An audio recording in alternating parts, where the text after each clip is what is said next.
Welcome to Fit for the Soul podcast. Thank you so much for joining us. My name is Phyllis. And I am Rochelle, and we are here to influence, inspire, and educate you to be your best self through stories. Yeah. Yes. Yay. So our topic today is body shaming. But first, we're going to start with some icebreakers. We want you guys to kind of get to know us and maybe get us out of our comfort zone with these questions, right? Right, so, yeah. Rochelle. We're all about having fun too, all right? So first question I will ask Phyllis is, what is currently in the trunk of your car? Well, I mean, it's not a surprise, but I would say in the trunk of my car, I got some dumbbells. I have mats. I have, what else do I have? Bands. So all exercise equipment that I'm hauling day in and day out is what's in my trunk. What about you, Rochelle? I have a mixture. You guys don't judge me, okay? I do have clothes. I do have shoes back there. You never know when you need it. And I also have my boxing gloves. I take them everywhere I go. It's my new thing. And I think that's pretty much it. I'll have to show you guys in my stories sometime what's all in the back of there. That's cool. Definitely a mixture. Right? Question number 2. Most embarrassing thing you have done on a date. Ooh, this one's fun. Oh, really, Rochelle? Really? Oh, my gosh. So I am really putting myself out there. I would say the most embarrassing thing was passing gas, and it was like really loud. Oh my gosh, no. No.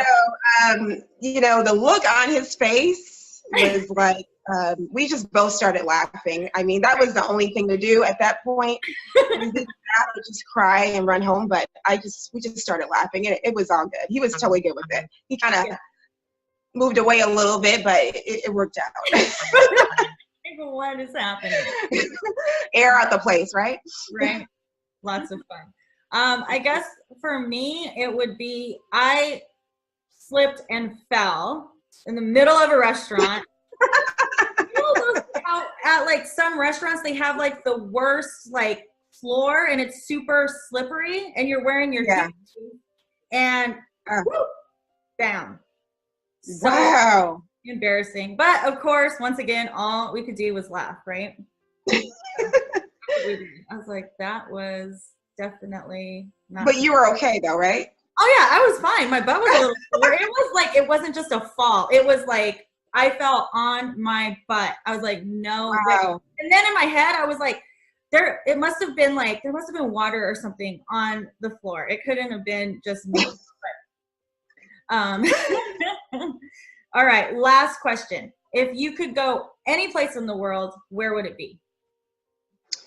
There's so many places that I want to go, but first thing that comes to mind, I would say, is India. Just to be able to, go on a retreat there, knowing that yoga, kind of the starting of it was kind of brought up there in that foundation. Being able to go to a retreat in India would be something I would love to go. So India, I would say, comes to mind. What about you? I love it.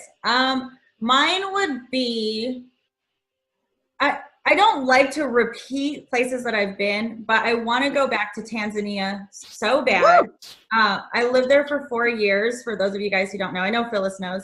But I would love to go back there and just experience it at the age of 30 instead of when I was like, 12 or age range. So that's one. But then a place that I haven't been, I really want to go to Greece. Wow. So much culture there, and it's so beautiful. So that's on the bucket list. We got to go there. Yeah, definitely. Cool. And take a trip to Ghana. It's like you said, I mean, Ghana, I haven't been there in, for those that don't know, my family is from Ghana. It's been at least 20 years. Wow. And so definitely another place we need to check out. Yes, I want to go there. One of my best friends lives there, so I got to go visit. I've never been to West Africa. I want to go to West Africa too.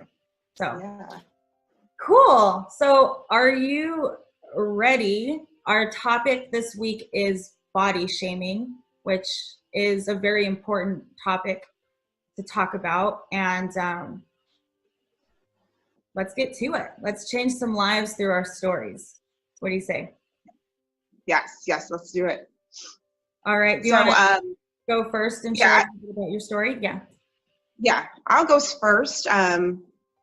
And the topic of body shaming, it's a topic that is so important, like Rochelle said, but it's happening more than we think.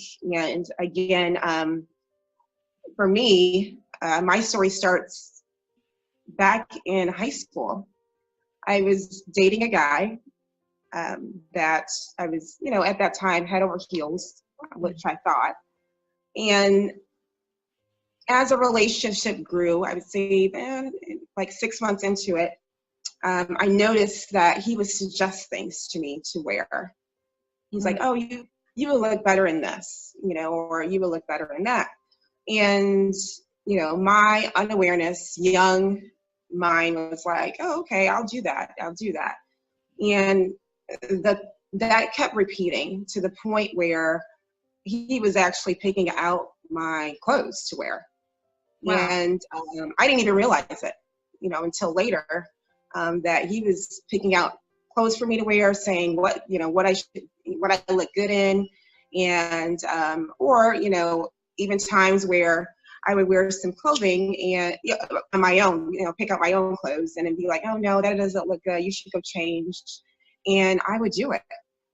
So that went on for a while, and it grew to the point where verbally there was a lot of negativity from his end in regards to how I look and how my body was. Wow. At that time, I was I would say slim. I ran track, I played basketball, so I had a slim figure. And he would tell me, you should be thicker, or, you're just, you need to gain some weight, or you need to do this, you need to do that. And after a while, I just was like, you know what? This is not making me feel good. This relationship is just not working. And later I found out that he actually cheated on me. And I found out by the woman he cheated with, she actually contacted me. We both met up. Long story short, we both met up and kind of hid out. I hid out in I was hiding in her closet.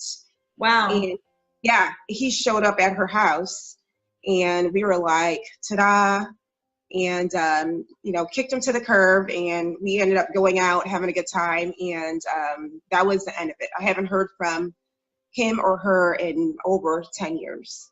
Wow. But after that experience, I became more aware that, I deserve better. Mm-hmm. And learning that I'm much stronger than I think. Yes. And I, not too long after that, I went into nursing school and, just learned things of life and started getting into working out and appreciating more of my body. So all of that to say this, what I've learned is that you need to have some awareness to what is going on with your feelings, what is right for you, what is not right for you. Mm-hmm. That was like the starting point of me seeing a different perspective, knowing that, you know what, he is body shaming me. He is talking negative to me, and I deserve better.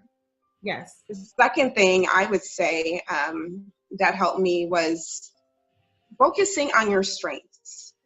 We're always, unconsciously bashing ourselves as far as, the way clothes look, how your body looks, what you think about yourself. So focusing on your strengths. And one of those for me was, loving my body and what it can do. I was an athlete. I was playing basketball. I was running track, and my body was able to do that for me to be my best at whatever sport I had. And focusing on that and not what I don't have. Amen.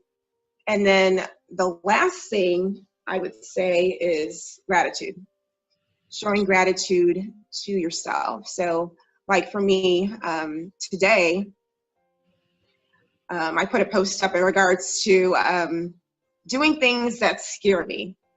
And that happens to be public speaking, believe it or not. Crazy. I know, right? I talk to people all day long, but when it comes to public speaking, it's just different. And I am determined today to book some speaking engagements to, get out of my comfort zone and actually show myself some gratitude and say to myself, you know what, you can do this. You can go and speak in front of a crowd and be an influence. You can inspire somebody. So those are my three things, and that's my story. So what about you, Rochelle? Thank you so much for sharing your story. So powerful, and I think so many people can relate. And that's why we do this podcast, is so that we're going to have the courage to share our story, and we hope that it can help you and share your story. So my story with body shaming, I noticed that I shamed my body, more than other people shamed my body, probably. Right. And but one of the hardest things for me was I got saved when I was 20 years old, and I got really active in the church. And I have a very curvy body, and I love my curves, but whenever I had gotten saved and really active in the church, it seemed as though my curves weren't appreciated. But it was constantly, Rochelle, you can't wear that because men are going to lust after you. Rochelle, and just so you guys know, I wasn't wearing anything that was like super promiscuous or anything. I was always very conscious of that. It's just when things like certain dresses or whatever, it shows my curves and it flatters my body. But I was always like told like, oh no, you need to wear looser clothes, or, you don't want to do this because men are gonna like you and stuff like that. So I started to dress in a way that wasn't flattering to my body. I was dressing older also, like old lady-ish. Nothing against old ladies, but I'm like 20 years old, best body of my life, and I'm like scared to look cute because I have curves. And this lasted for about 5 years because I wanted to fit in. I wanted to be accepted in the church, and it was hard. I would think I was wearing something acceptable, and like women would talk about me and that I wanted their man. That's why I was like that crazy stuff, right? And I'm not like that. Anyone who knows me, like that's the last thing I'm thinking, like, oh my gosh, I want all this attention with what I'm wearing.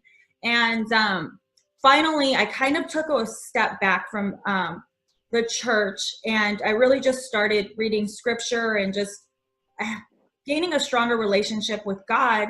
And I realized that God created me unique on purpose. Like he created my body, he created your body, and we're all beautiful. Yeah. And if someone has a problem with the way God created me, then that's on them, because I know my intentions. I know, like, if you're wearing a shirt that's too low. Like, come on now. We all know that. If your skirt is like, and that's what I would always say. It's like, listen, if I'm wearing a short skirt, I'm going to know it. But this skirt goes down to my knees. Like, there's nothing wrong with what I'm wearing. Like, and if I wear like the big flowy ones, it doesn't look good on my body. And we want to look good. Like, come on. Yeah. Now. Yeah. I finally overcame that. But part of that journey, I began to gain weight because I wasn't loving who God created me to be. And I started eating. And that in layers started, showing up on my body through that. So I think it's important. I don't think all of the women who made comments to me, I don't think they meant it in a body shaming way, but I think it's so important that we're mindful of what we're telling people. Like, you make people or men lust because of the way you are, or even telling someone, you and I had discussed this before, like, you're so skinny, and thinking of it as like someone with me who's thicker, you say that to someone in a good way, but someone may not take it like that. Exactly. Right. So I think it's important that we're really mindful of what we're saying. Sometimes you don't mean to hurt people, but you are. Exactly. So, yeah, that's my story. Now I wear what I want. There we go. That's what I'm talking about. Yeah. And I own it. Every once in a while, though, those insecurities still hit me. I could still feel it because it was so ingrained in me. And I'm a goody-goody. I'm just going to be honest. Like, I never went to the principal's office. I never wanted to get in trouble, like all those things. Like, it was like, so I wanted to be accepted. And because of that, I allowed people to speak into my life, and I believed them. I believed that having curves was a bad thing. Like, I was scared to post on social media if my butt was showing, because people would make comments and tell me that I just wanted guys to notice me. And I'm like, no, this is just what I look like. I'm not trying to, I don't know if you've ever like experienced that with social media either, but I've had like, I know if I'm posing, like, if I got that sexy pose going on, but a lot of times I don't. Exactly. So yeah, that's my story. And how did I overcome some of those things? One, similar to what you said, is awareness, being aware of what people are saying to me, but also what I'm putting out there. So important. The second is God created you unique on purpose, and really owning that. Yeah.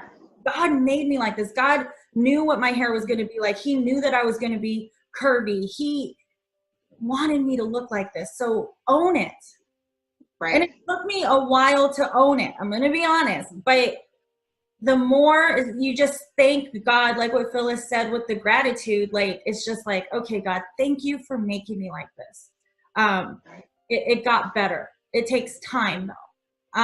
And lastly is, and I want to challenge everyone to do this, is self-love. Practice self-love, even if you don't mean it initially. Every single day, write down for 1 week. Will you do this challenge with me, Phyllis?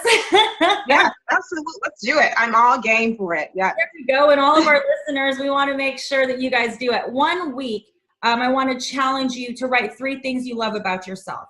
3 things. That's it. And I know some of you are like, that's it. That's hard. But the more you do it, the easier it'll get. And one of those things, I want them to be physical. And Phyllis, I don't know if you like noticed this, but I have a women's group, and I always ask them what they love about themselves, and they never say anything physical.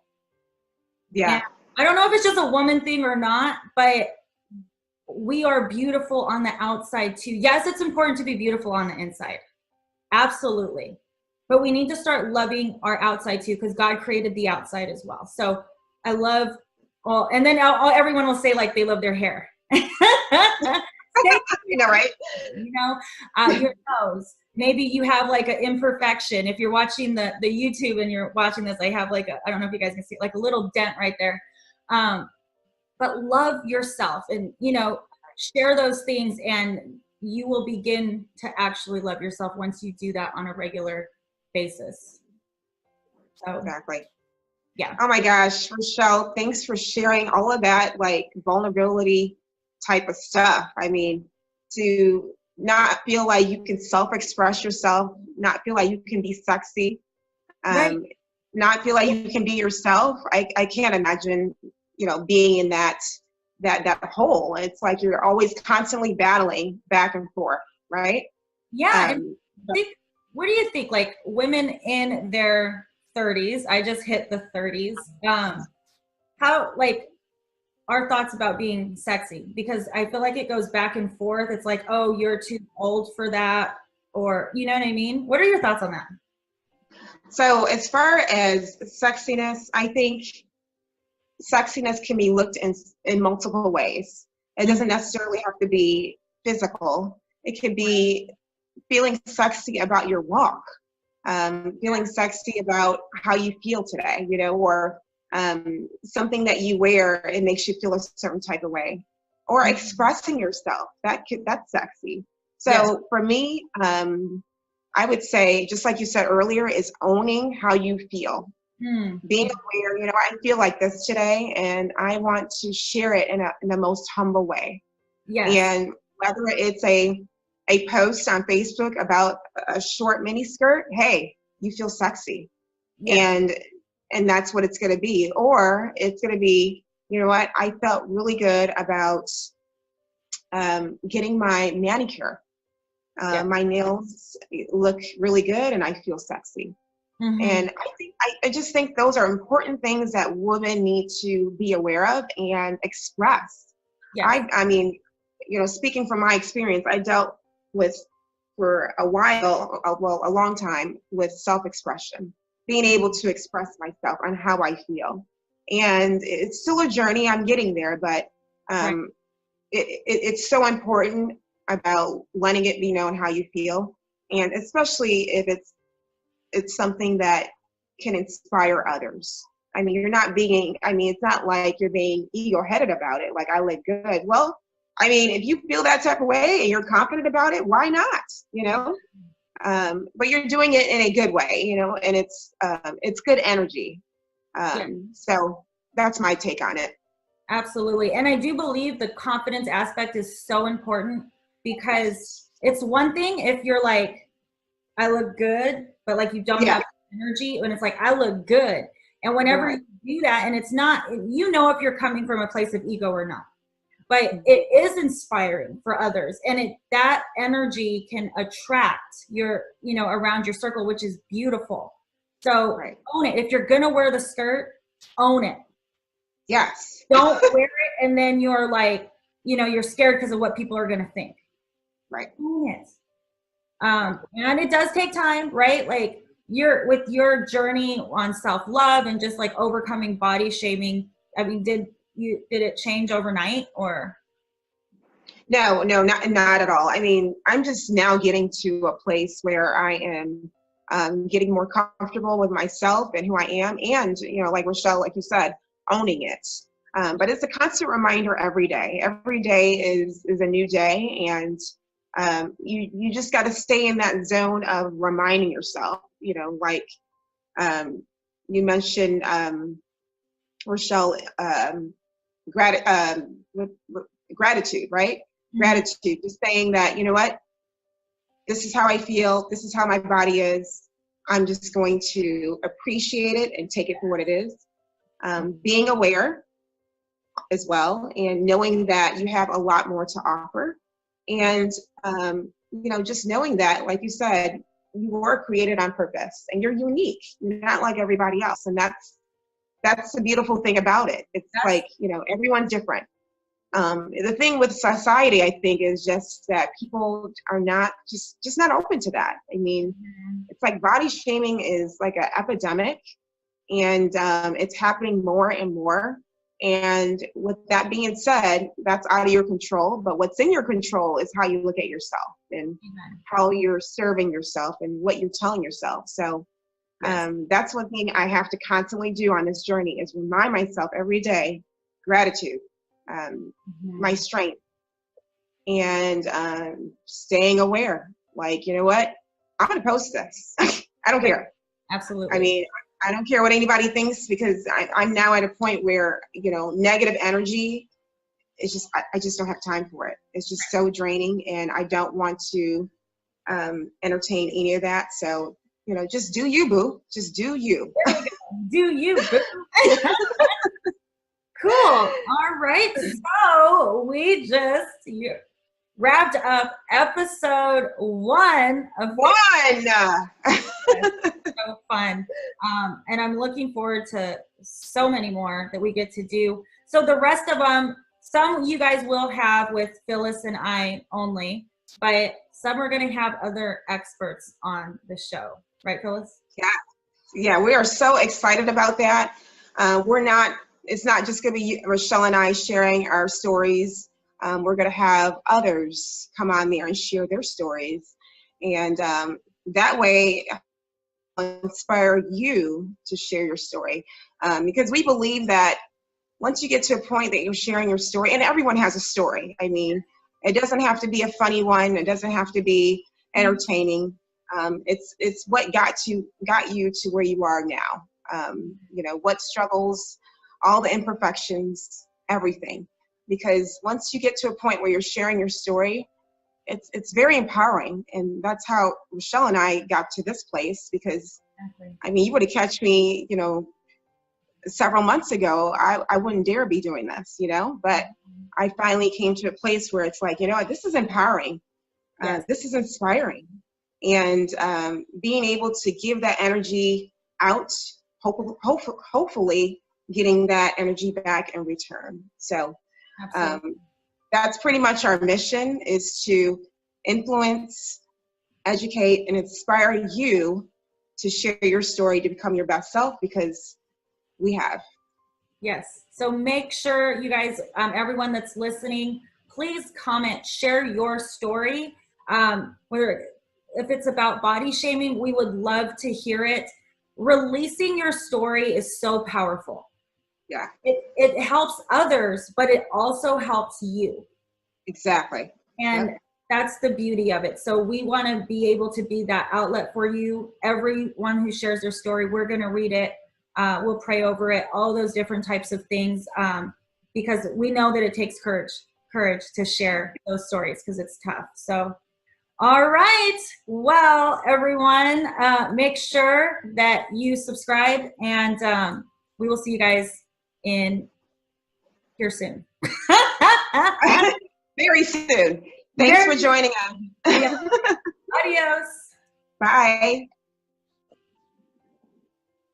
Hey guys. Thank you so much for joining us for episode one.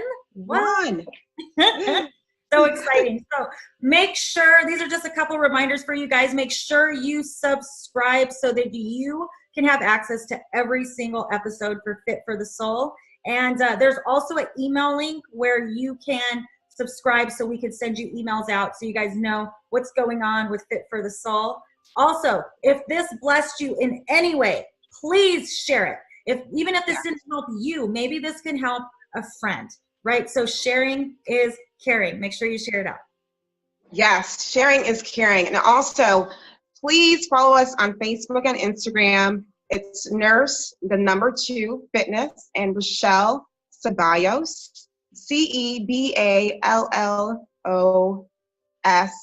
Yay, I got it. Good. Okay.